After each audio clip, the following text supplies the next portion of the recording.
दुनिया भर में संकट के बीच अब लॉकडाउन का बड़ा फैसला ले लिया गया है। स्कूल कॉलेज बंद रहेंगे और दफ्तरों का जो काम है वो वर्क फ्रॉम होम होगा। नमस्कार, मैं आपके साथ रीना झा बालियान। इस खबर को ध्यान से सुनिएगा, बहुत महत्वपूर्ण ये खबर है और लास्ट तक जरूर देखिएगा। देखिए, फिर से मैं दोहरा रही हूं, लास्ट तक इस खबर को जरूर देखिएगा और जरूर सुनिएगा और वीडियो को ज्यादा से ज्यादा शेयर कीजिएगा, क्योंकि आधी अधूरी जानकारी हमेशा घातक होती है। अब जैसा कि मैंने आपको बताया कि दुनिया भर में जिस तरह से संकट पैदा हो रहा है, उसके बाद लॉकडाउन लगाया जा रहा है और लॉकडाउन का फैसला ले लिया गया है। कई जगहों पर लॉकडाउन लगा दिया गया है। स्कूल, कॉलेज, इंस्टीट्यूट बंद कर दिए गए हैं। ऑनलाइन क्लासेस चलेंगे और दफ्तरों में जो काम हो रहा था अब वर्क फ्रॉम होम कर दिया गया है।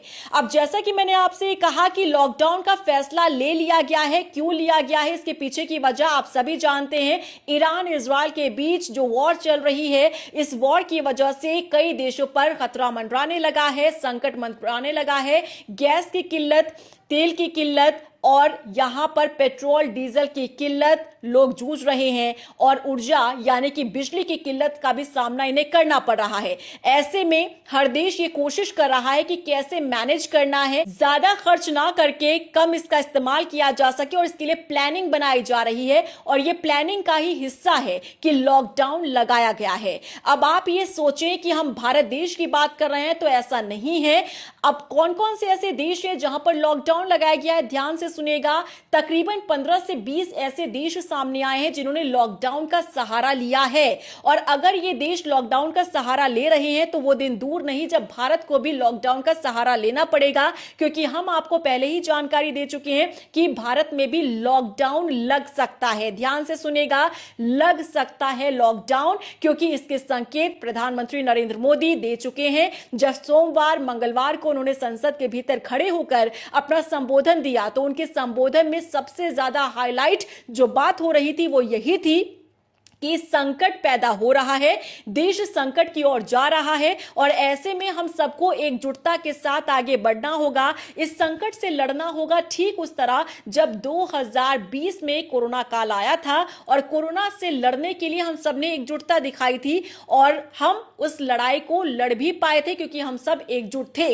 इसी तरह से प्रधानमंत्री नरेंद्र मोदी ने एक बार फिर से यह कहा कि हम सबको कोरोना काल की तरह ही तैयार रहने की जरूरत है। और देखिए, जब से प्रधानमंत्री नरेंद्र मोदी का यह बयान सामने आया है, तब से सोशल मीडिया हो या फिर मेन स्ट्रीम मीडिया हो, हर तरफ यही खबरें भी चल रही है कि देश में यानी कि भारत में भी लॉकडाउन लगाया जा सकता है। तो इसके पीछे का तर्क यही है कि तेल, डीजल, पेट्रोल, ऊर्जा, बिजली, इन सब की कमी देश महसूस करने लगा है। और पीएम मोदी का यह बयान यह बताता है कि सरकार के हाथ से भी स्थिति जो है वो निकलने लगी है।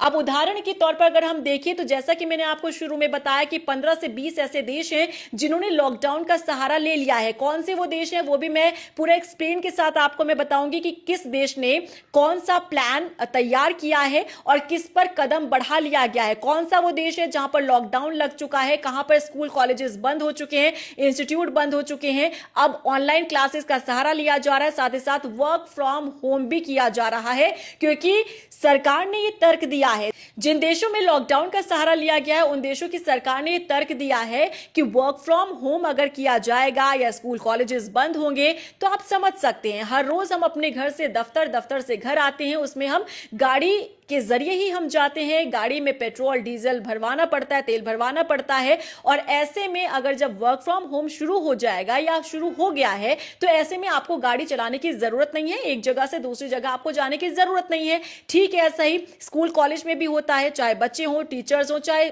जितने भी लोग हैं जो अपने ऑफिस आते हैं, स्कूल जाते हैं या फिर पढ़ने के लिए बच्चे आते हैं, वो भी स्कूल बस के सहारे ही स्कूल पहुंचते हैं। वहां पर भी आपको पेट्रोल डीजल चाहिए बस में। चाहे टीचर्स हो, वो भी अपनी गाड़ी से आते हैं, उन्हें भी पेट्रोल डीजल चाहिए।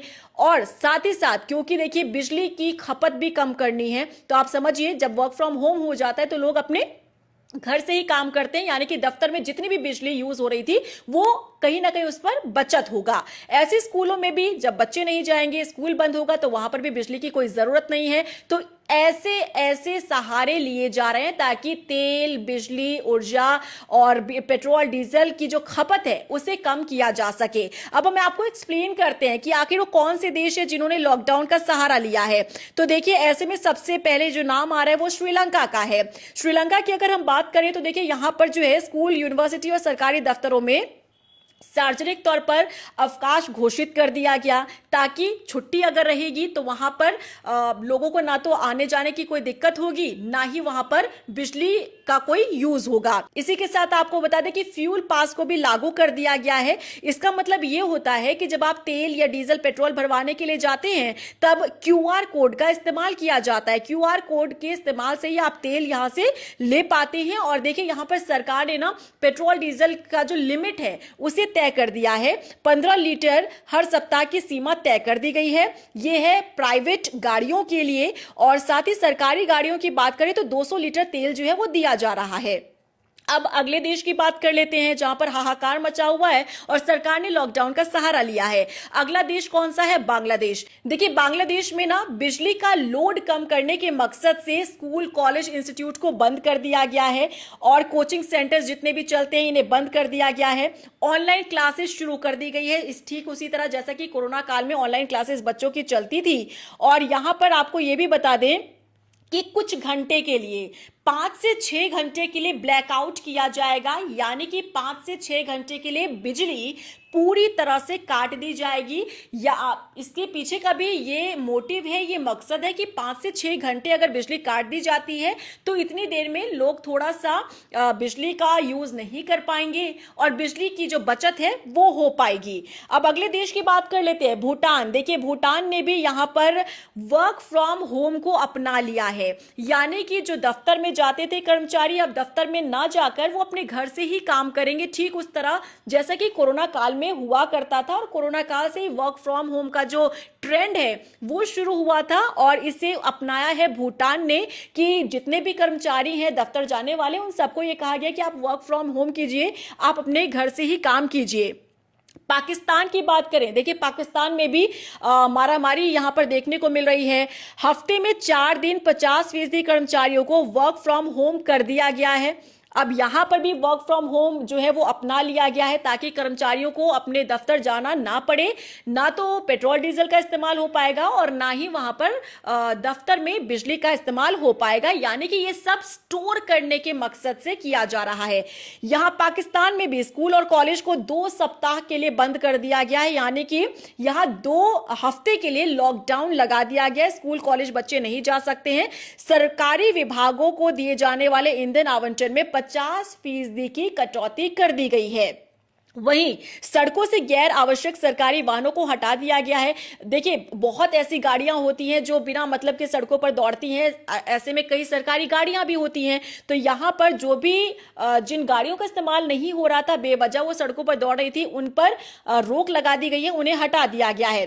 फिलीपींस की अगर बात करें तो फिलीपींस में भी यहां वर्क फ्रॉम होम को अपना लिया गया है और इसका आदेश भी जारी कर दिया गया है। सरकारी दफ्तरों में सिर्फ 4 दिन काम हो रहा है, यानी कि जो सप्ताह में 6 दिन काम होता था, अब इसे कम कर दिया गया, 4 दिन सिर्फ काम होगा। प्राइवेट ऑफिसेज को वर्क फ्रॉम होम का आदेश जारी कर दिया गया है। सार्वजनिक क्षेत्र में गैर आवश्यक यात्राओं पर रोक लगा दी गई है, प्रतिबंध यहां पर लगा दिया गया है, यानी कोई भी सरकारी कर्मचारी या अधिकारी यूं ही कहीं नहीं जा सकता है। यानी कि अभी तक लोग फ्री थे, अभी एक तरीके से आप फ्रीडम था आपके पास कि आप कहीं भी आ जा सकते हैं। लेकिन अब देखिए संकट क्योंकि मंडरा रहा है और देश की सरकार की कोशिश यही है कि किस तरह से जो संकट की इस घड़ी में हम कम से कम चीजों का इस्तेमाल करते हुए हर किसी के पास वो सुविधा मिल सके, चाहे पेट्रोल हो, डीजल हो, बिजली हो, तेल हो, इनकी किल्लत ना होने दे। और इसके लिए इस तरीके का प्लान जो है वो तैयार किया गया है और इस पर इंप्लीमेंट भी किया जा रहा है। वियतनाम की बात करें तो वियतनाम भी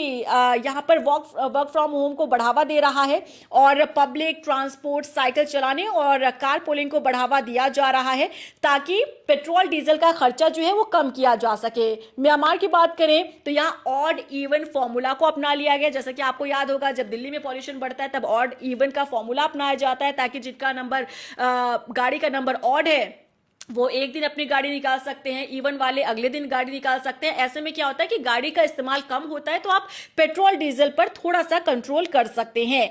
कंबोडिया की बात करें तो देखिए 1/3 पेट्रोल पंप बंद हो चुके हैं। यहां पर अनिश्चितता के चलते मध्य मार्च तक देश के 6,300 पेट्रोल स्टेशन में से करीब 1/3 पेट्रोल पंप बंद हो चुके हैं, यानी कि पेट्रोल पंप पर पेट्रोल ही नहीं है, तो फिर वो चलकर क्या होगा, इसीलिए इसे बंद कर दिया गया है। अब मिस्र की बात करते हैं। यहां पर भी देखिए नियम लागू किया गया है। रेस्टोरेंट, रिटेल दुकानों में रात 9 बजे तक बंद करना, इसे अनिवार्य कर दिया गया है। जैसे कि लॉकडाउन के दौरान आपको याद होगा कि दुकानों को खोला जाता था, लेकिन एक लिमिटेड समय के लिए, ताकि लोग जो है अपना सामान ले सके, उसके बाद उसे बंद कर दिया जा सके। और अब यहां पर देखिए मिस्र की बात कर रहे हैं तो यहां पर रेस्टोरेंट, होटल, ढाबे, चाय दुकानें, उन्हें रात 9 बजे तक ही चलाने की अनुमति दी गई है, ताकि उसके बाद दुकानें बंद हो जाए, रेस्टोरेंट बंद हो जाए, ढाबे बंद हो जाए, और जितनी भी रात भर बिजली का इस्तेमाल किया जाता था उस पर रोक लगाया जा सके। दक्षिण अफ्रीका में भी अगर हम बात करें तो यहां पर देखिए इसी तरीके से रोक लगाई गई है और स्ट्रिक्टनेस दिखाई गई है। देखिए दक्षिण अफ्रीका के कई पेट्रोल पंप जो है वहां पर डीजल ही खत्म हो चुका है, और घबराहट में होने वाली खरीदारी को रोकने के लिए उद्योग स्तर पर सख्ती दिखाई गई है, ताकि सबको जरूरत भर पेट्रोल डीजल मिल सके। न्यूजीलैंड की पुरानी नीति जिसे अपनाया जा रहा है, कार्डलेस डे नीति, वापस लाने पर विचार किया जा रहा है, जिसमें हर गाड़ी मालिक को हफ्ते में एक दिन अपनी कार घर पर खड़ी करनी होगी, ताकि पेट्रोल डीजल का इस्तेमाल कम किया जा सके। तो ऐसे तकरीबन 15 से 20 देश हैं जिन्होंने लॉकडाउन लगा दिया है। देखिए ये कोई अफवाह नहीं है, ये यकीनन सच्चाई है, क्योंकि सोशल मीडिया पर कई तरह से इस तरीके की बातें की जा रही है ना कि अफवाह उड़ाई जा रही है। नहीं, अगर हम आपको कोई खबर बता रहे हैं तो ये बिल्कुल पुख्ता है। 15 से 20 देश ऐसे हैं जिन्होंने लॉकडाउन लगा दिया है। लॉकडाउन का भी अलग अलग मतलब होता है। कई जगहों पर लॉकडाउन इस तरीके से लगाया गया है कि स्ट्रिक्टनेस दिखाई गई है, जैसे कि हमने आपको बताया कि दुकानें हो, रेस्टोरेंट हो, ढाबे हो, होटल्स हो, इन्हें एक लिमिटेड टाइम के लिए चलाया जाएगा। रात भर जो दुकानें चलती थी या रेस्टोरेंट चलते थे, अब इस पर रोक लगा दी गई है, ताकि लोग ज्यादा से ज्यादा जो बिजली खर्च करते थे इस पर कंट्रोल किया जा सके। स्कूल कॉलेजों को बंद किया गया है, ताकि जो वहां पर भी स्कूल कॉलेज में जितनी बिजली का खपत होता था उस पर रोक लगाई जा सके। इसके साथ ही वर्क फ्रॉम होम, देखिए कंपनी में कितने ज़्यादा कर्मचारी होते, कितने स्टाफ एम्प्लॉयज़ होते हैं, और अगर वो बंद हो जाए और आप अपने घर से काम करें तो जाहिर तौर पर आप पूरा दिन अपने घर पर रहेंगे। ऑफिस में जितनी भी बिजली का खपत होता था, आने जाने में आप लोगों का पेट्रोल डीजल लगता था, इस पर भी कंट्रोल हो पाएगा।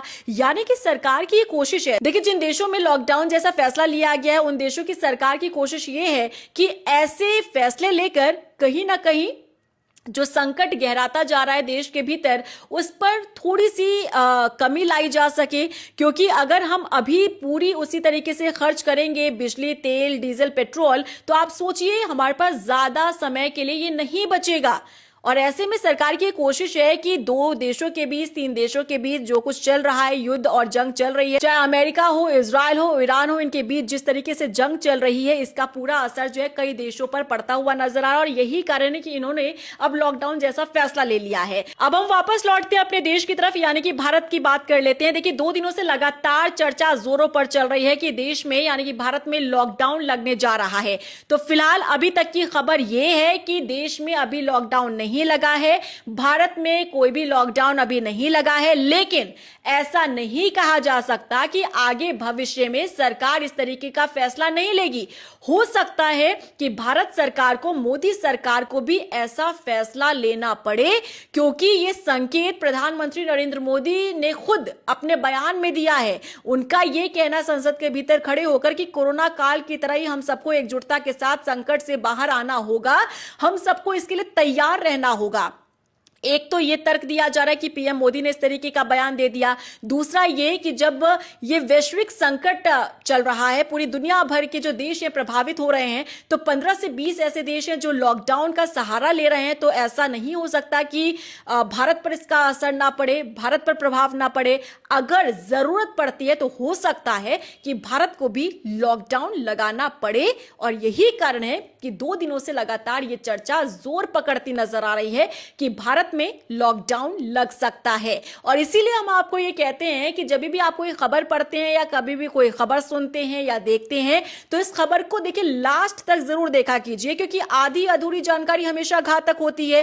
अब क्योंकि मैंने आप लोगों को 2 दिन पहले, 1 दिन पहले भी लॉकडाउन को लेकर पूरी जानकारी दी थी, लेकिन कई व्यूवर्स क्या होते हैं कि आधी अधूरी जानकारी लेते हैं और उसके बाद आधा वीडियो काट के उसे शेयर कर दिया जाता है। लेकिन जब आप पूरी वीडियो देखते हैं, पूरी जानकारी हासिल करते हैं, तब आपको पता चलता है कि आखिर ये पूरा मामला है क्या।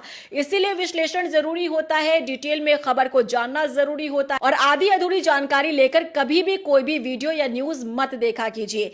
इस वीडियो को भी ज्यादा से ज्यादा शेयर कीजिएगा ताकि लोगों को सच पता चल सके और मामला क्या है, क्यों संकट के गहरा रहा है, कहां पर लॉकडाउन लगा है, कौन से ऐसे देश है जहां पर लॉकडाउन लगा दिया गया है, स्कूल कॉलेज को बंद कर दिया गया है, ये लोगों को जानना जरूरी है।